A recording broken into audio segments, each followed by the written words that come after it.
your body is a life raft. Cause if there's room enough for one, there must be room enough for two.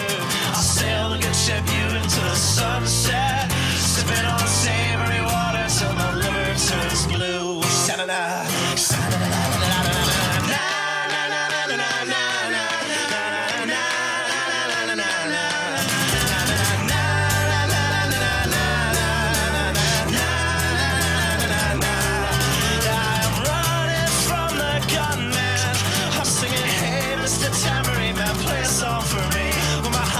Is broadcast in the evening news. I will be relieved.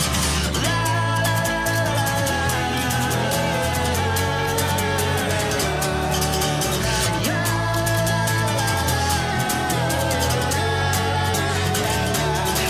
I am waving while I drown. Don't bother swimming out to save me, I will only drag you down. I'm waving while I drown. Don't bother swimming out to save me, I will only drag you down. La, la, la, la, la, la, la, singing, hey, hey, alright, yeah, I wrote that one myself. It's astounding the lengths I'll go to convince the whole damn world I don't need anybody's help. Fuck. All right, put down your pens, put down your pencils, step away from your keyboards and settle in for this week's episode of the Writer's Block. First and foremost, allow me to thank Don and Sally Wright, because you come first before everything, and you gave birth to me, so thanks for that. Also, thanks to Muddied Waters Media and for allowing me to do this show, and thanks to Grassroots Kava House for the kava that I drink on this and every episode of the Writer's Block. To all above, Bula Vinaka. Today, I have on a very good friend of mine that I was lucky enough to meet at Young Americans for Liberty convention, colloquially known as YALCON, at the end of last summer. My dear friend, Adriene Cardin. Adriene. Hi. Hey, how are you today? I'm good. How are you? I'm doing well. I'm doing well. I went to the gym for the first time today in a really long time, so lots of pain. Lots of pain. Burn. Oh yeah, lots of pain happening in this whole area. But yeah, no, I'm doing really well today. How about you? How are you doing? I'm good. Excellent.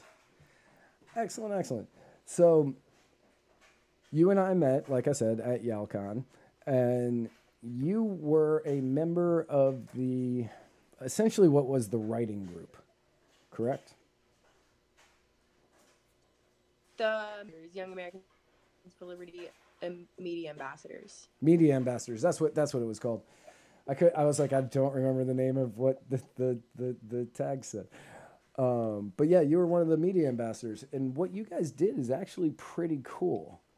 You guys would get together and you would all write editorials, and then if the editorials were good, you would send them out. And essentially, you were you were kind of the voice that was sending out liberty-minded articles to different newspapers across the country. I wrote more focused on the environment, such as the algae blooms and the protectionism that surrounds corporations specifically that could have contributed to the large outbreak of algae that Florida was seeing. Right. That was killing a lot of wildlife. Are you talking about the red tide? The green looking algae stuff. Yeah, see, it can get kind of confusing because there's some like marine science into it. The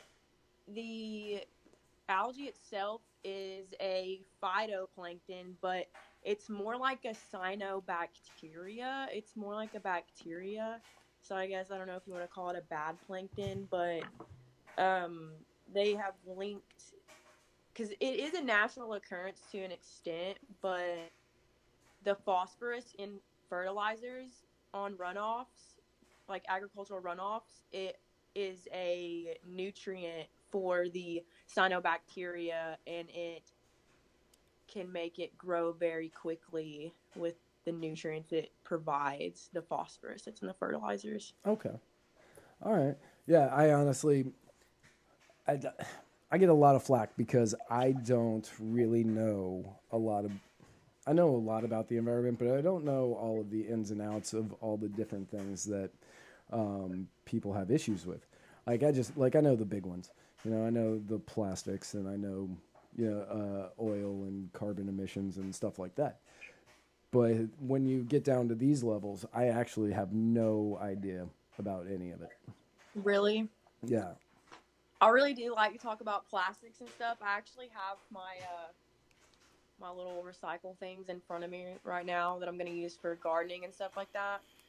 Plastics, probably one of my favorite things to talk about, because you wouldn't think there's a lot to do with plastic, but the chemicals that it has in it, and then also this little strawberry thing right now. Right now it would be considered a piece of macro plastic. It's a large piece of plastic, but if I were to cut this up into little tiny pieces, it would be microplastic then. So the fish in the oceans eat a lot of the microplastic, and the chemicals in the plastic, BPA, or sometimes you'll catch it saying BPA free, and then it has BPS.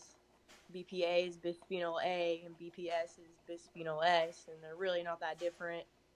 They've been linked to some of the same health issues, but it gets absorbed into the fish when they consume the microplastic, and then we eat the fish. So it's like, not only are we getting it from containers that we heat up, I'm sure you've probably heard, don't ever drink a hot water bottle, Yeah. A water bottle that's been left in the sun. Yeah, it's that.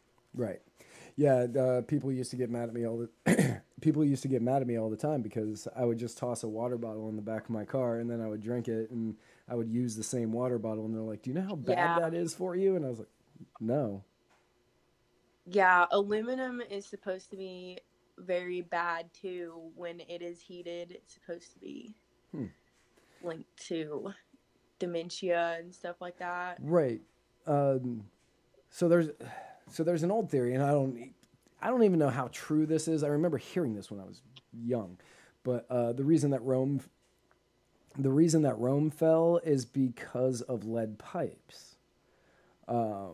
Because they were the first people to have underwater, indoor plumbing, indoor heating, not heating. Of course they didn't have heating. There was no electricity. But they had indoor plumbing, so they had lead pipes running through the city, and that was how they were getting the water everywhere. And people were drinking the water from these pipes, and the lead was making them crazy, which is why they say that Augustus fiddled as Rome fell, or whatever that saying is. And, that's interesting. Yeah. And I could see the same thing with aluminum, but like the Tervis cups or whatever they're called, the metal water carrier drinking things. The Yetis? Yeah, the Yetis. Thank you. I was like, I can't remember the name of that company. I feel like everybody in Tennessee knows what a Yeti is. Right. I apparently did not live in Tennessee long enough to get my Yeti experience.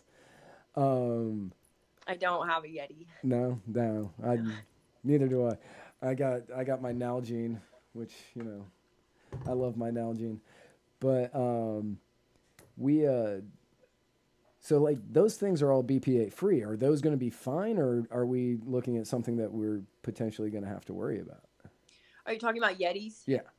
I really don't know very much about Yetis. I don't really know what they're composed of. Gotcha. Yeah, I mean, they just seem like they're aluminum, so that's why I was kind of curious. So you go... That would be something interesting to research. Yeah, no, absolutely. Absolutely. So you go to, I'm going to try to say this right, Pellissippi State? Yeah, I'll be going back to Pellissippi State this summer. Yes. I'm really excited I got that right. So yeah, Pellissippi State. And what was your main field of education there? Honestly, I've really struggled with my major a lot. That's been my reason for going in and out of school because I wasn't really sure. Because long term, I would really like to deal with international environmental law. So I teach myself, I play around with, I guess, Chinese, Russian, Arabic, and Spanish. I would like to be fluent in those. I would like to move countries towards sustainable routes of living. But right now, I'm mainly just focusing on obtaining my associate's degree, and then hopefully I will stick with this major for right now. I'm going to be a Spanish teacher for a couple years and save up for law school. That way I can practice my Spanish skills, and that will open up my evenings for me to go to the Foreign Language Academy here in Knoxville and study other languages and become fluent in those. Excellent. And I'm also interested in obtaining some science degrees online after I, settle into teaching for a minute. More like earth sciences, so I, know more about botany and things like that. Right, which would make sense since you Yeah. seem to either like or hate algae. I think it's a hate thing, but I didn't know that algae was bad until today. Well, it's not necessarily bad because what happens is a natural phenomenon to an extent, but the records have shown it's gone up, and I mean, I personally do look more at, what causes that, agricultural runoff, stuff like that. Right. So it is a natural cyanobacteria, but it's what is making it grow to this point where it's such a nuisance that it's stinking up beaches and causing animals to, die. Fair. Yeah. So I live here in St. Petersburg area, Pinellas County, and the red tide, which is a huge issue that we have here in Florida, is caused by the runoff from the sugar farms that are located on Lake Okeechobee, and the sugar farms then when the Army Corps of Engineers were like, oh, we can fix this, they put in a dam, but they put in a dam at the wrong spot, so it didn't actually do anything because, my God. Federal government does wonderful things. Yeah. And so the runoff still comes down, and they're like, well, we can't really just put in another dam because that'd be stupid, and we can't move this one. So we still have this runoff that causes the red tide. The red tide comes out, and it just destroys like any chance of anybody wanting to go to the beach. People have said that is the reason that some of us get sick is because of the red tide. Yeah, it is. It can cause problems. Yeah. Respiratory problems. Yeah, some people were saying. And your eyes too. That was where I was going. So one of my buddies had some respiratory issues, and they were like, oh yeah, this is probably caused by red tide. I ended up having some eye issues that I had to go to the hospital for, and it looks like potentially it was caused because of the red tide. And I find that really weird since I don't go to the beach, like, ever. Like, you can probably tell that from my very pasty skin, but I don't ever go to the beach, and I live like 5 minutes from one. And they were saying, no, the red tide probably is what caused this, and you were probably just, like, slightly more prone to having this issue. Yes. So respiratory problems, serious respiratory problems it can cause, eye irritation obviously, and then skin irritations. Yeah. A lot of people were saying that the issues that they were having were all going to be kind of linked to red tide, and that is something that we need to get fixed. Obviously, when you ask the government to fix it, as you and I both know, when you ask the government to fix something, it doesn't. It makes it worse, much like in that case. But now we need to figure out a different fix. And I don't know. I know that there is a free market solution to it. I just don't know what it is. Actually, I do know what it is. It's not recreational hemp. Recreational hemp would be dumb. But being able to grow hemp on your property would fix it immediately. But right now, you can't do that here in this state. Something I want to look into myself, because I'm just now starting to try to garden a little bit, plant some stuff. I am kind of skeptical about fertilizer that has phosphorus in it, and I'm probably going to start researching into that. They could look into that. I mean, if it's nutrients for the cyanobacteria, though, it's probably, you know, beneficial to whatever they're doing there. So they're probably not going to look at it immediately unless a lot of attention is brought to it. The phosphorus that's in the fertilizer that, you know, feeds the cyanobacteria. Right. So who were you walking for, by the way, before Yalcon? Before Yalcon, I was campaigning in Michigan for Steve Johnson. Okay. For Steve? Yes. For Operation Win at the Door. Yeah, for Win at the Door. Yeah, because I knew that you had been doing that, and then that you were working in the media group, and I knew that you were very adamant about environmental stuff, which I am not. I don't really care, but I'm part of that problem, and I'm part of that problem. I'm certain that many people see. Look at like all this, throw away one-use plastics. Yeah, see, my brain doesn't work like that. I go to Walmart and it's so hard for me to buy stuff. You should ask my roommate. I look at plastics and I look at jugs and I'm like, this is bad. Like, then the cans, like soup cans too. A lot of people don't know it, but BPA is lined around the soup can, you know, in the lining of the can. And it's also in receipt paper. Wow. I did not know that. Yes, there's a really good documentary. It's one of my favorite. It is Plastic Paradise, and this journalist does some experiments and stuff. It's really interesting about plastic, you know, like when it was formed, like the history of plastic, and then also she got into the Great Pacific Garbage Patch. I don't know if you've heard about that. I do know about. Spot. Yeah, it's like the size of Texas or something, they say. Yeah, so it's like there's this little island, and I'm not sure the name of it, but there's this little island, and okay, where our country is, and then Asia, we're like right here, okay? In the ocean here, there are these two gyres, and they whip around like a bathtub drain, okay? So, I was gonna say you're gonna have to explain what a gyre is to me. Yeah, well, like a bathtub drain, like it just like swoops it in and it kind of spits it out, and like these two gyres spit the trash out, the trash that accumulates between here and Asia, you know, the two economic giants. It accumulates in this one specific area, and it's not just like the little island that's messed up. It's like miles out from the little patch.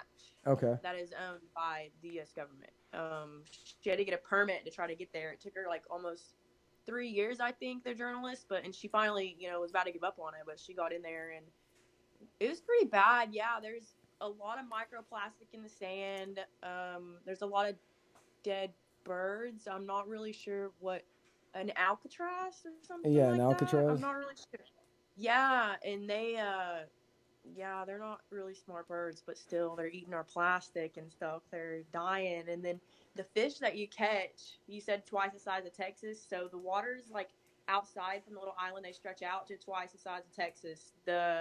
You know, how much trash is accumulated there. Right. And the fish that you catch in that area, if you cut them open, you're going to see that they have, like 4 to 5 pieces of plastic in their stomach. And a lot of the fish are dead there.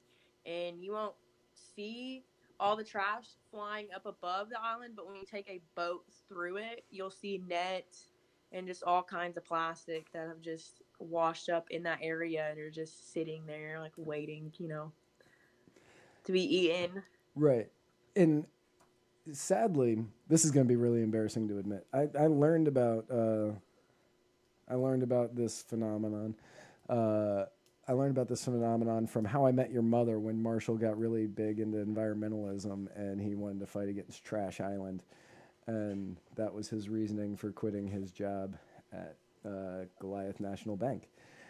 So that was actually how I learned about it, and then I was like, I wonder if that's real, and then I looked it up. I was like, oh, that's real. That's a thing. That is really a thing out there. Yeah. So you were walking for Steve. You were walking for Steve in Michigan, and then and you've been a member of YAL. But you also, and this was actually really surprising to me when I was doing my mild amount of research on you. You were in the Marine Corps. That is not something I would have expected from you. You just, Really? yeah, you just seem so like sweet and not Marine. Well, if you talk to people in my party here at home, they would probably tell you that I'm kind of a jackass sometimes. That's fair. Like if just a little bit. I mean, okay. Sometimes, I mean, it just really depends. I'm pretty direct and I'm pretty, to the point with most things. I really did like the Marine Corps, like the environment. I really did thrive in that environment. Not, I get it, because sometimes they're like, I know for me personally, I need to have a schedule kind of set out for me.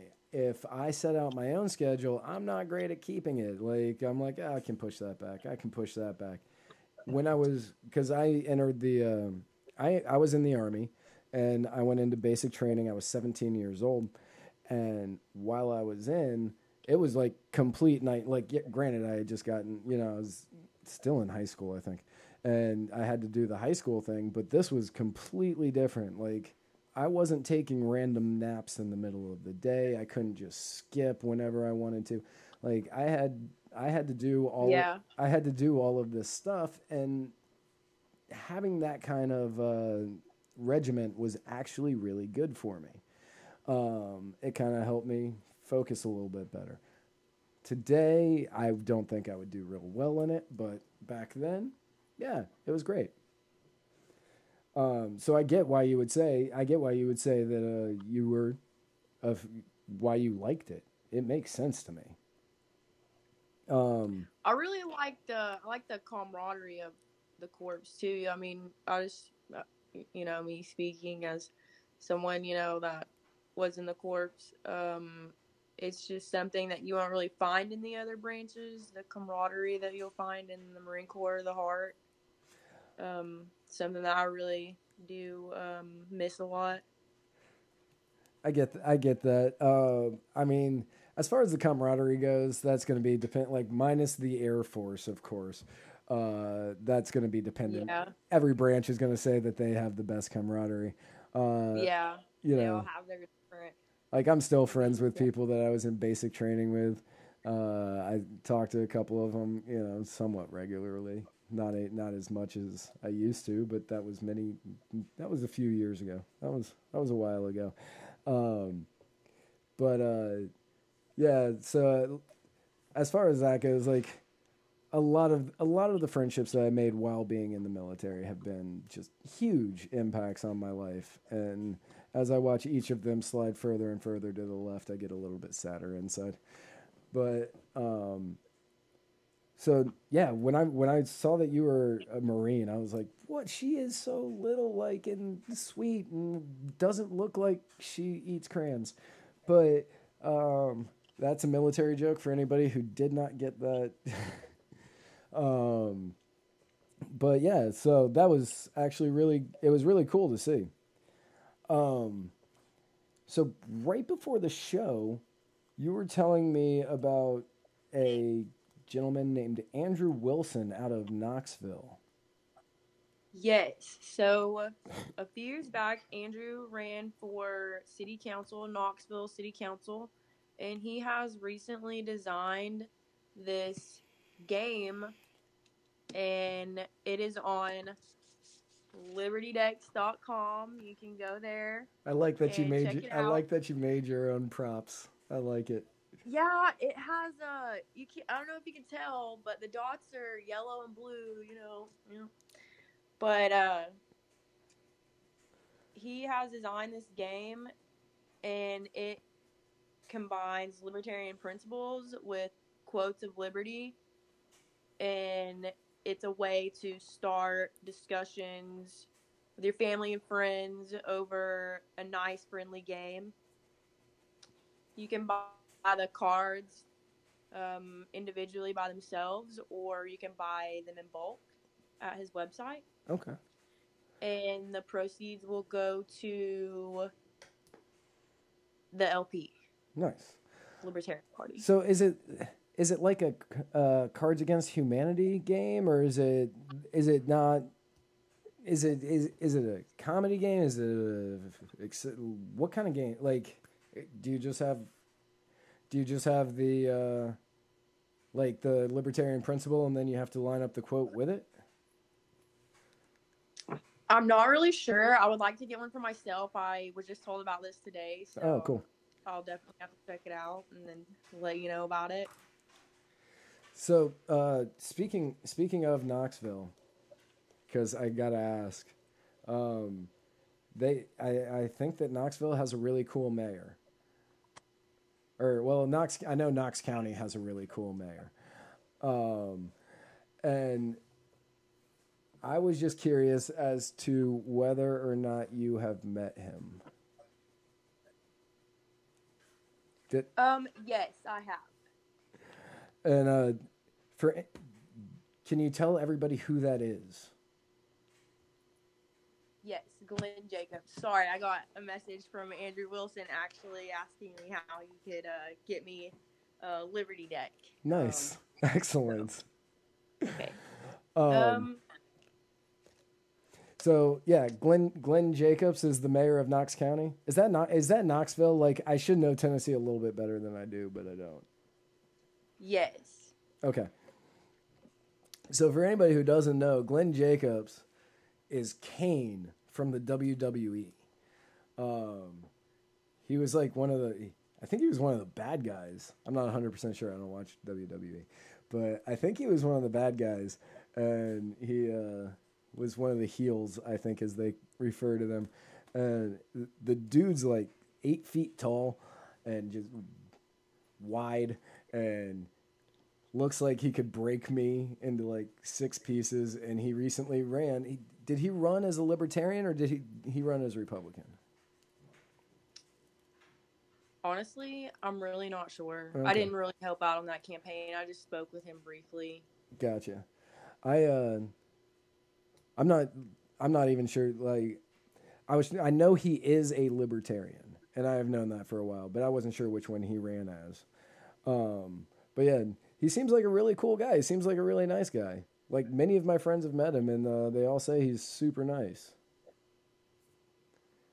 Yeah, he was definitely nice when I talked to him. He seems like if you have an idea and, he thinks it would work out well, that he would cooperate with you and try to work something out. Nice. So Andrew did not win, correct? No, he didn't, Okay. Sadly. Well, I know that when we were chatting earlier, we were talking about people who were running in the state of Tennessee for city councils and stuff like that. Do you know how many people you have in office right now? Honestly, I do not. Okay. That would have been a great thing to ask before I got on here. I know that we do have Cole Ebel, and he is in, I'm pretty sure it's Carthage City Council. Okay. And then his wife, Erica, is commissioner for a county, and I'm really not sure which one she is in. I would imagine. But they both ran and won. I was going to say, I would imagine it's the same one that he's in. Just guessing. But I know that you guys have some legislation that you got a bill that you're working on getting passed, correct? Yes, it's our ballot access bill. Okay, and what is the ballot access bill? Like, I know what it is, but like I have no idea what it is. Basically, right now in the state of Tennessee, if I wanted to run, I would have to, get 25 independent signatures if I was running as a Democrat, a Republican, or an independent. And we are trying to get ballot access as a Libertarian Party here in Tennessee. And previously, before this recent race, we had to get 33,844 signatures to be put on the ballot as a Libertarian. And we ran about 15 candidates for governor here. Okay, Tennessee broke record for the, largest amount of candidates running in a governor's race. So we had 28 total, and 15 of those were Libertarians.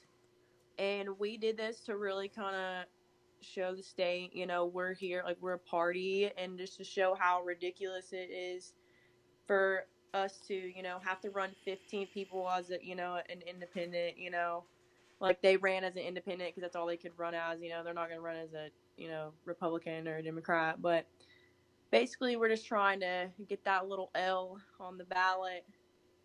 And now we have to obtain 55,980 signatures. How much? 55,000? Yes. So it went up from 33,844, and it is now at 55,980. That's insane. Yeah. And that is absolutely. We tried to collect a lot of the signatures when it was a 33,000.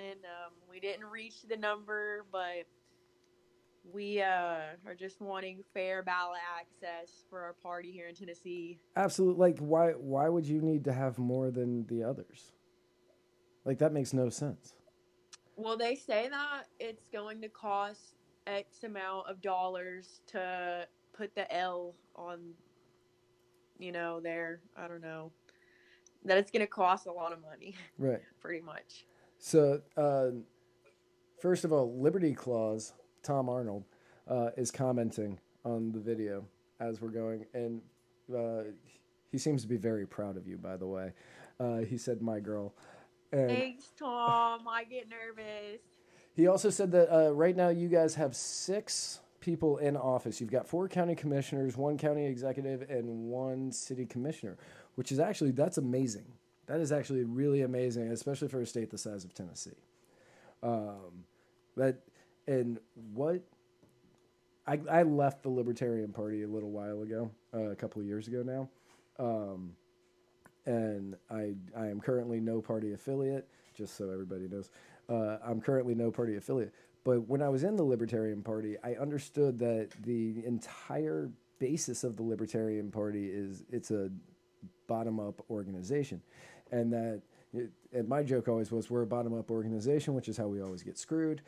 But the idea is that is where you build the base, is at the bottom. You need the people in your city, your county commissions, your city commissioner, your county execs. You need them on the city councils. You need them in those positions first, proving that it can work on a local level. So that way people will start to say, yeah, I really like what this guy, let's say Andrew Wilson runs again and he wins, hopefully, fingers crossed, and everybody's out there playing Liberty decks.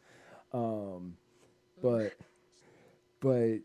Andrew Wilson wins and people like it, and then Andrew Wilson moves on. He's in the I don't know if they have a state house there. Or do they have a state house there or a state legislature? I'm really not with the technical terms right now. I'm going to be honest. We'll call it the house. So he gets into the state house and people like him there, and then he moves to the state senate and people like him there, and then he moves on to the House of Representatives or the Senate, federally. And like that is the way that the Libertarian Party really needs to build their base. Like, yeah, so start at the bottom is what you're saying. exactly. Exactly. Like people are all worried about Bill Weld leaving the party and going back to the Republicans. And that doesn't matter. Like I hate to say it like as bluntly as this, but the Libertarians aren't going to win the presidency in 2020. It's not going to happen. There is no mathematical odd of that happening. So instead of sorry, go ahead. What? Sorry, I was gonna say people's hearts and minds aren't ready for libertarian philosophy just yet. Right. Everybody. Exactly. And instead of focusing on is Bill Weld going to run as a libertarian or run as a Republican, instead of that, focus on getting your Andrew Wilsons and the other people elected to your city councils and to your county commissions and city commissions and all those kind of things. So that way you can prove that it works on a local level and then it can be applied on a federal level. I also just want to point out that Tom Arnold doesn't think I'm funny, and that makes me really upset, by the way. Just pointing it out since he's watching me right now. So you were talking to me before this episode. You've got a lot of grand plans for your future, and I'm going to be honest, I like all of them. I do. Thank you. I do. Can you tell me a little bit about Unseen Children? Okay, so Unseen Children is still in the making, but it is going to be a program that is going to connect children here in the U.S. with kids over in Uganda. And the Facebook page for that is Rescue a Child International. Okay. And Tracy Tisdale will be working on this a lot. And they're going to be starting at her daughter's school. Kids at her daughter's school are going to be writing to children in Uganda. Like, it's going to be beginning with a pen pal program. Okay. And then they're hopefully, going to do some fundraising and raise some money to help out some kids over in Uganda.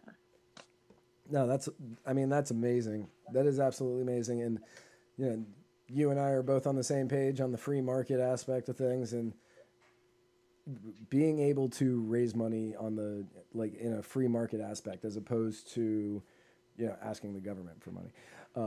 Yeah. And then, there's always organizations. I know I've seen a lot where the money doesn't really go to the kids, it goes to, or only a certain small chunk of the money goes to the kids, and the rest goes to, whoever. Right. It goes to the bureaucracy of the organization, instead of going to who it's intended to go to. You see that a lot with the Red Cross. It's like I don't have the numbers in front of me because I didn't know we were going to get here, but I think 10% of the money donated to the Red Cross actually gets to where it's supposed to go, and that's insane. There's an organization that very near and dear to me, but Keller Williams, the real estate company. They have a nonprofit called Keller Williams Cares, and people donate to it. 100%. It's 100% funded privately, and 100% of the money donated goes to what the organization says it's supposed to go to. Yeah. And that's for when Katrina happened, or when the hurricane here in Florida happened, which is weird that I don't know that name because I live here. Or when massive events happen and members of Keller Williams are put out, Keller Williams actually will pay them from the coffers, and all of this money that people donate to will go to help these real estate agents.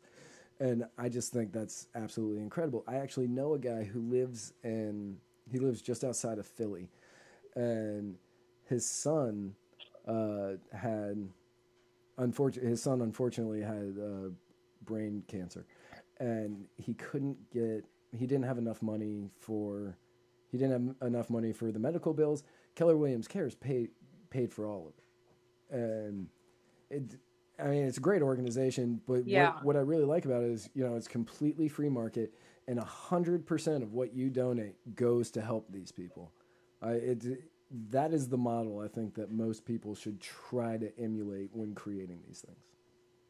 Yeah, I agree. I definitely think that, community is the solution for all of our problems, and, not forced community voluntarism. Right. So you said that you follow Sherry Voluntary on the old Facebook. Yes. Honestly, I don't know if she's watching this right now, but she's definitely my inspiration, probably my role model, because she is an anarchist, and she took place in our governor's race here. Right. And she took third place, and she didn't even campaign, so I thought that was really cool. It was just from people that follow her podcast and her posts and stuff. I thought that was really awesome that she was able to snag third place without even campaigning. Yeah, no, that's actually really incredible. I didn't know she ran for governor, so it was definitely a surprise when you said that. But yeah, I've followed her for years, and multiple people I know are actually friends with her.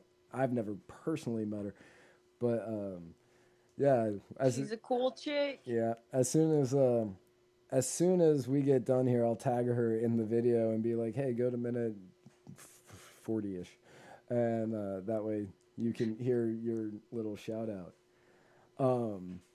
But you said that you really wanted to work with adopted children, correct? So, long term, I would really like to, honestly, it's going to sound a little radical, but I would like to seek out children that are specifically being forced to work in places like, cocoa fields. Like, I know, okay, if you go and you research the cocoa industry a little bit, you're going to see that some of our supply chains are linked to child labor. Right. And I would really like to go in, and I would like to get teams to go get those kids, and I would like to open international orphanages for kids that, either have been kidnapped and taken and forced to work in those, circumstances, or that their parents have been kind of tricked into, because some people, they need money and they're in debt, so a lot, like the traffickers, or the people that take the children, they kind of tell them, like, we'll give you this much money, and they really don't give them the money necessarily. They don't really, and they don't see their kid again. So that's something that's really important to me, and especially I would especially like to work with children that have grown up in war zones. I would like to make sure that they are, being taken care of and learning. And I would really like to see nature preschools make it come in, like swoop in and kind of, show kids about. I was going to say, what's a nature preschool? Okay. And they teach kids about forestry and like micro farming and stuff like that. Okay. Yeah. All right. So I'm gonna have to ask another dumb question because, again, like I said, I'm not like into any part of the environmental thing. But no, it's okay. I'm like obsessed. Okay, cool. But, yeah. What's micro farming? So a person that has like a pretty big farm,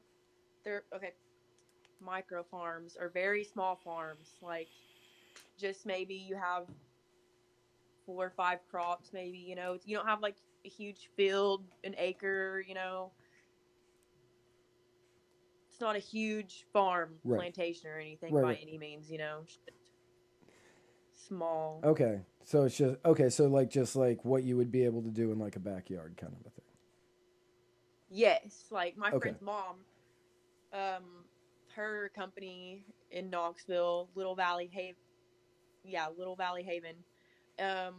She has a little area for her female goats, and then she has a little area for her male goats, and she milks them, and she uses goat milk to make goat milk soap and natural organic soaps with some essential oils, you know, that have different benefits and stuff. And she makes lotions, and she makes something else. I know I think she makes beard balm too. She makes a lot of stuff like that, and then they have their little crops that they're growing, but they're not participating in the farmers market here in Tennessee.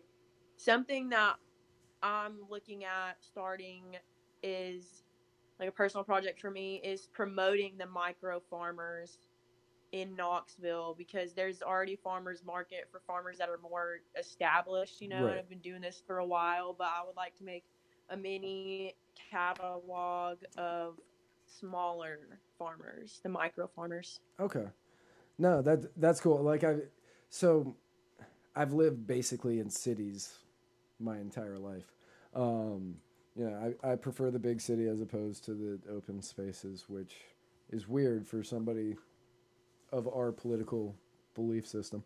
But we called them community gardens, I guess would be the best way to put it. And like, you would have people who would who would grow and farm multiple things just in a community. And if you were hungry, you would just go and you would grab whatever you wanted. And everybody was always fine with it. And I never did it because I basically don't eat vegetables because I'm really unhealthy. You don't eat vegetables? No, like never. I think I've had like a piece of celery this month. Celery's disgusting. I know. Like that's the why, worst one. That's why I don't eat vegetables. But yeah, like I barely eat vegetables. Like if I'm getting a burger, I don't need that to be tainted with vegetables, so I just get the burger. So you don't get lettuce or anything No, on it? You God, just get the no. burger, just the burger and the cheese? Yeah, I will eat the pickle. I will eat the pickle that's on the side, but other than that, nah, don't really need it. I'm certain that my arteries are just like this, just completely clogged. But it's fine.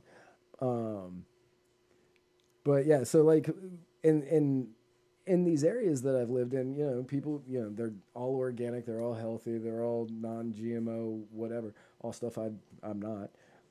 But they would start these small farms that anybody in the community can come and work on and do stuff, and they would grow, different crops there, and they would always say, if you need a cucumber, not that I know why anybody would ever want one, but if you need a cucumber to make pickles. Right. Oh yeah, good call. The only good reason for a cucumber.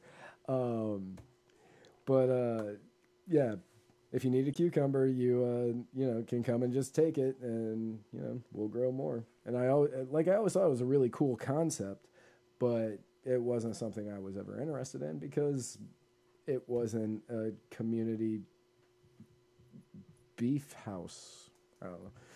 Yeah. That sounds like it could be so much worse if you think about it. The community beef house. So yeah. It sounds like a lot of the stuff that you guys are doing up there in Tennessee is actually really, really cool. And I know we talked about it. I used to live in Tennessee. I lived in Nashville. I love Tennessee. I hate the politics of Nashville. If that, which that should make sense. But big. It's the big. I think it's got to be the biggest city in Tennessee by now. But it's the biggest city in Tennessee, and the politics of it are emulating that of a San Francisco and LA and New York, a Chicago, a DC. And it's not, even from when I left to today, it's not the same as it once was. Like and I would love to see it remain how it was, but everything's going to change, and big cities are going to bring more liberal policies. Yeah, see, and I have a thing against cities. Like, they're really, when I was younger, I really wanted to live in New York. I just thought it was really pretty, all the lights and stuff. I was like, I need to live there, Like, Right. it just looks really interesting, a lot of stuff going on, really busy. But as I got older and I learned about transcendentalism, I really started to not like the city at all. And then when I got in college, I read this one article. It was very interesting. It was talking about this psychological experiment that was done with people that live in the city versus people. Okay, so you have group A, and group A goes out in a serene setting, like nature, like really calm. And then you have group B, and they went over to really busy sidewalks and stuff, like a city. And they ran these series of tests on them. And the ones that sat in the serene area, they were able to contemplate better. They were more attentive. They had an overall better attention span and ability to focus and stuff, as opposed to the ones that were in the city. Right. And the ones that were in the city, their results were pretty like scattered. And then they did the same experiment, but instead of taking the people to these places, they just had these groups pick, like different groups, different A, B group, pick pictures. And the ones that picked the city, the tests that were ran on the other groups were ran, like they all took the same test, and they got the same results as the ones that were actually in the city. So the city can cause like you to not focus more on real life in a sense. You know what I'm saying? Right. You're so wrapped up in like the lights and then just the go like the hustle and bustle, I guess, and you don't have a moment to just sit and think about things like the planet. Yeah, some years ago, when I was still living in Nashville, actually, I was talking to a friend of mine who said he wanted to help rewrite how education was done in big cities, because everywhere that you look, there's a distraction.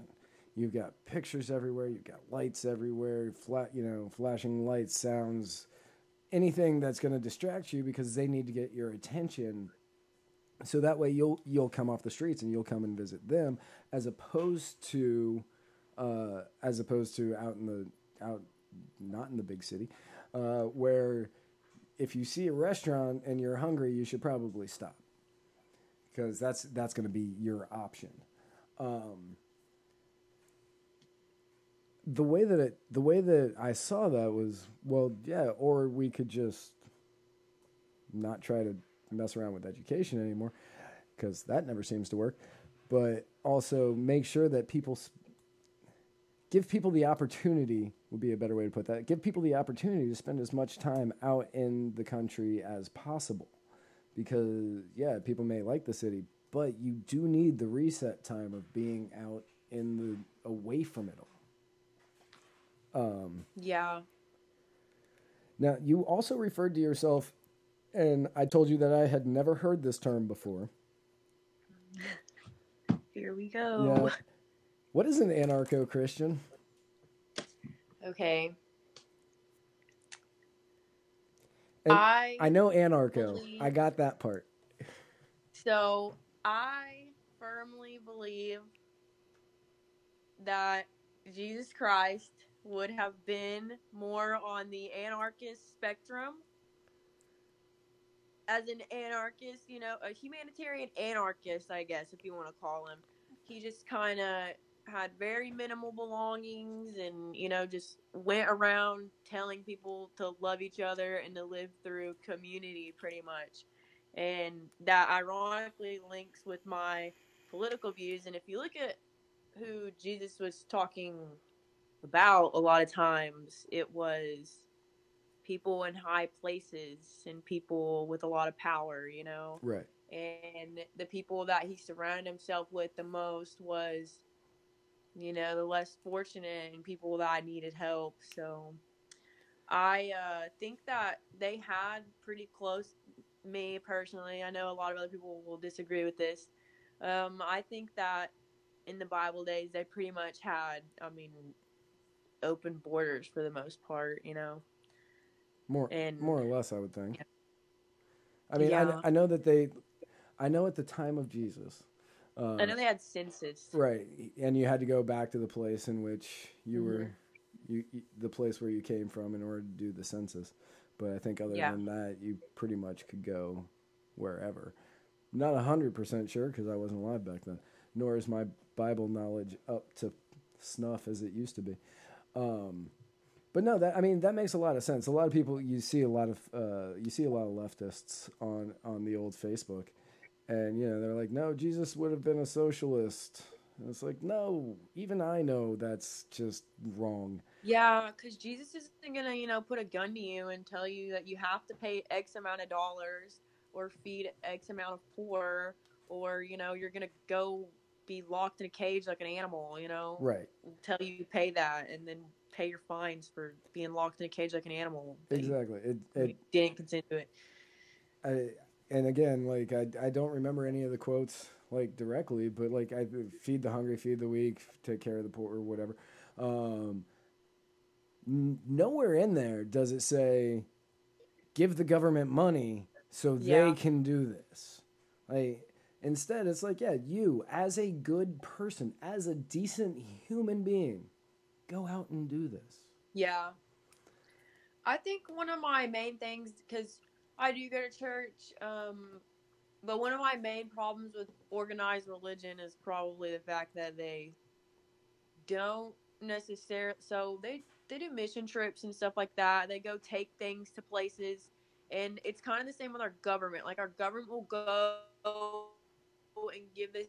I'm an anarcho-Christian, but I'm also a humanitarian, and I'm also a humanitarian that recognizes that too much humanitarian aid can cripple a nation or hurt a person to an extent, because it's like these churches go to these places and they give out rice and beans, their rice and bean ministries and stuff. And I'm not saying that don't do that. I'm just saying, what are they going to do once you leave there? Right.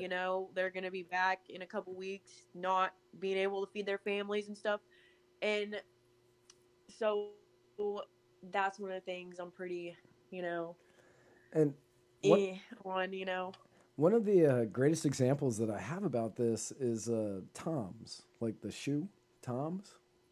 I don't know why I made this hand motion like this was a shoe, but that's what it is now. But yeah, Toms, the shoe manufacturer, which I have a pair. I'm not gonna lie, I didn't really look into it, and I thought that they looked kind of nice. Meh. But Toms, if you buy a pair of shoes, it will send a pair of the same shoes to somebody in an undeveloped nation. And, everybody was like, oh, no, that's a great plan. This is really great. We're helping these people out. But in the end, what people didn't realize is that Tom's actually made a number of local factories close down because there was no more need for them to make footwear. So these people ended up losing their jobs because Tom's was here acting as though they were, trying to make the world a better place. But instead, they were just hurting these people a little bit more in the long run. So, yeah, I definitely agree with that. And I know one of the main things that, because I'm not necessarily, I don't really call, I think I told you earlier, I don't like labels. I feel labels limit, but I do affiliate with the Libertarian Party. Obviously, they align with my views more than any other party. right. But, I'm really adamant about sweatshops. I don't really like sweatshops no matter what the circumstances, like regardless of if they're providing them like housing or whatever. I like, just like there's a huge one, I think it's called Yupa or something like that. Yupa, and it's over in China. Right. Yeah, I'm not really Yeah. big on those, but I definitely do think that country, like the solution comes from within the country, like not from our militaries. Right. I mean, you and I definitely, we definitely disagree on sweatshops because We disagree on sweatshops. Yeah, I'm 100% on board. I'm like, go sweatshops. And I'm saying that unironically, actually, but I feel that sweatshops are the beginning of developing the area. It's like, yeah, you're working for 5 cents a day or whatever whatever. You're working for 5 cents a day, but you're slowly saving money, and then you get enough.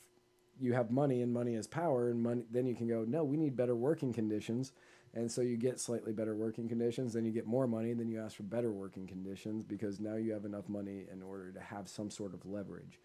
And slowly you are building your nation. You're slowly building your nation out of just extreme poverty. Like, and it's a slow process. And the people in these cases, it's the people for today are fighting for the generations of tomorrow, and they are actually working to better the future of everybody else in that area or that nation. But again, that's why I say we have completely different views on sweatshops. Yeah, see, I also, being more of an anarchist, I don't really believe in a monetary system either. So that's where it's hard for me to really have this debate with people about, sweatshops where they bring in money. And I'm like, well, me personally, I think that money is, an illusion. I mean, obviously it's reality. It's been made a necessary, tool like that we use. But I really don't put a lot of, I don't really believe in a monetary system pretty much. Like, I don't think it's sustainable. So when you say you don't believe in a monetary system, do you mean, are you more of a fan of the barter system, or are you more of a... Yeah, definitely. Okay. Absolutely. Yeah. At first I was like, man, we're getting a little communisty, and then I was like, please say yes to this barter system thing. Yeah, I'm more of a fan of the barter system. I understand the problems with the barter system, though. I get the problems with the barter system. I'm a writer. Like, that's how I make my money, and people are like, yeah, hey man, I need you to put a roof on my house. I can pay you in words. Most people are going to say no. So that's... well, you could always innovate and use that. You can market your skills to write and stuff, and then help them write blogs and write stuff for their roofing company, True. But what typically ends up happening is somebody else is like, okay, well, I'll pay for him to put your roof on the house if you write this for me. And I'm like, great. This actually has never happened because we don't have a barter system. But then you end up with the issue of suddenly you've got, okay, well, the roof is worth $10,000. I'm making up numbers here. The roof is worth $10,000. $10,000 worth of writing is hard to do for just one person. So I would have to split that up amongst many people. And in order to keep it straight, it's just easier to have some forms of IOU, which is what Federal Reserve notes are. I'm not a fan of the Fed. Not arguing for it, but I feel as though that is the only reason that it is difficult to go complete barter system. Yeah, I mean, there's just no anarchy switch. You can't just like for libertarians also, and a lot of them will agree with this, like you can't just deregulate everything overnight because that's gonna be really bad. It's gonna be really hectic. Like if you just eliminated a monetary system, like people wouldn't know how to live their lives, like Right. because our lives are based on this whole, like. I mean, me personally, I'm gonna call it an illusion of reality because like. I mean, that's how I feel. No, I get it. About it, really. I get power and money. It's just an illusion of, I mean, with the way that the Fed has been run, and ever since we left the gold standard when Nixon was president, somewhere around 72-ish, and we decided just to go straight Fed, and since then, our money has been completely fake. It is legitimately monopoly money. It is IOUs that we are actually just, okay, you did this for me, here is the money for that. Like here is this note saying that you did that, and I have done that exact same amount of work for somebody else. That is all that it is. It's just now it's becoming more and more inflated because there's nothing actually backing the money. Mm-hmm. And I don't want to get into a Fed conversation right now. Yeah, that could go on for a long time. Yeah. I definitely think with the monetary system we have now, I mean, like any crash, I mean, pretty much like we talked about earlier, people's hearts and minds aren't ready for libertarian philosophy, right.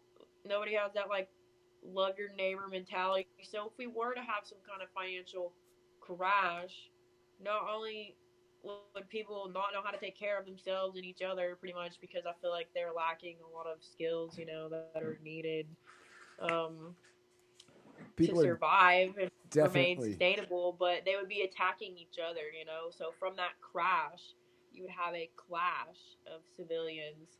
And I guess that's really, I just think kind of like more like of like the what ifs, I guess, like long term, like look at former societies, like who pretty much caused the downfall of the society, and you look at it and it's the government, and like, they weren't able to sustain on the system that they had created, Right. Like, Rome fell while Caesar fiddled or whatever it was. Yeah, that you said, yeah. Right. I mean, most of the worst collapses in history are because of a government overstepping. Yeah.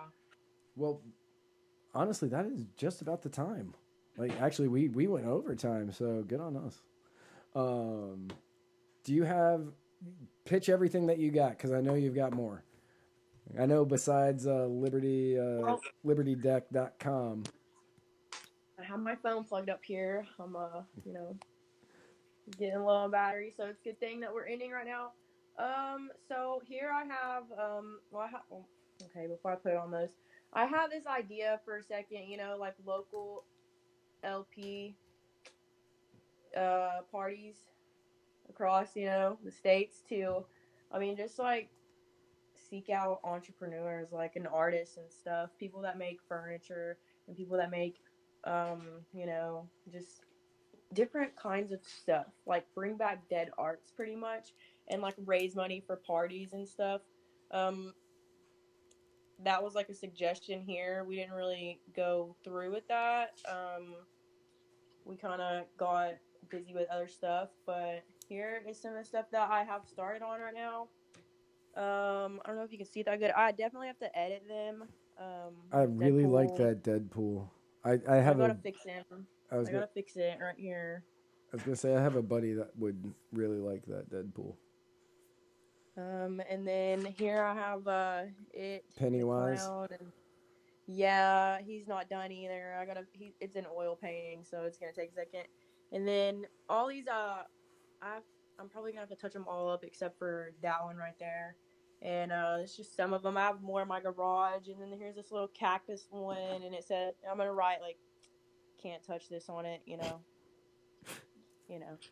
And then right here is just probably gonna look like a bunch of trash to you guys, but I am collecting boxes and stuff, or I order stuff off Amazon to plant stuff in, and then put them outside because the box is gonna decompose. So I use this stuff, like paper towel holders, toilet paper holders. This actually came off plastic wrap, and it's kind of thinner right here. So I'm gonna use this for like cilantro and stuff. Like cut it up in little pieces, and then you fold the ends, and they'll stay together. And then you just put it in something with soil, and that way when I want to remove it and plant, like it will hold it up because it's like a smaller tube. Because I know I had one of my little cilantro plants like slumped down and he like died. So because he was falling over. But yeah, I'm currently trying to figure out how to grow cacti. So I have that right there, and then more tubes to cut and turn into little plant holders that are biodegradable. Nice. Very cool. And you're working with the Tennessee Libertarians, LP Tennessee LN. What is their website? It is right here. lptn.org. Yeah. lptn.org for everybody that is listening. lptn.org. And it's Liberty Dex, DECKS. Yes. Okay. Right here. LibertyDex.com. So the lptn.org and libertydex.com. Thank you so much for coming on. I definitely appreciate it. Hang out for. You're welcome. Thank you for inviting me. Yeah, absolutely. Hang out for just a couple of minutes. I'm gonna do my outro stuff and then do the outro song. But I want to talk to you a little bit afterwards. But again, thank you so much. Definitely, I've truly enjoyed this entire show. Thank you. But to everybody else, you can find us on Facebook at facebook.com/Muddied Waters of Freedom. You can find us on Instagram at Muddied Waters of Freedom, on Twitter at Muddied_Waters. You can find us on the YouTube, youtube.com/Muddied Waters Media. And you can find this and every other episode at MuddiedWatersOfFreedom.com. We have a entire new week tomorrow. You've got me and Spike on Tuesday with Muddied Waters of Freedom. Spike has an episode of My Fellow Americans on Wednesday, and then I got a brand new episode on Thursday of the Writer's Block. Looking forward to all of it. Looking forward to seeing you all there. Looking forward to just a great rest of 2019. So remember, sign up to everything. Just go and sign up to everything, and we will see you guys next week.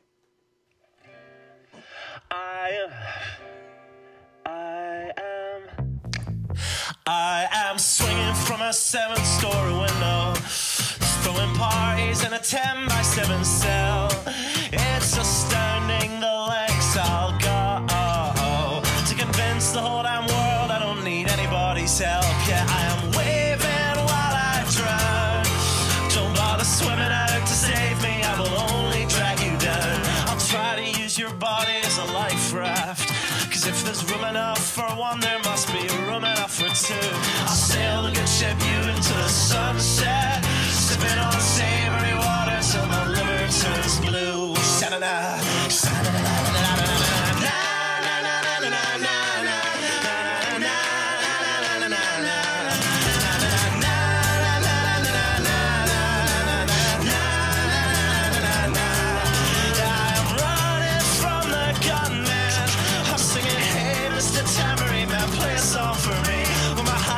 Is broadcast in the evening news. I will be relieved. La, la,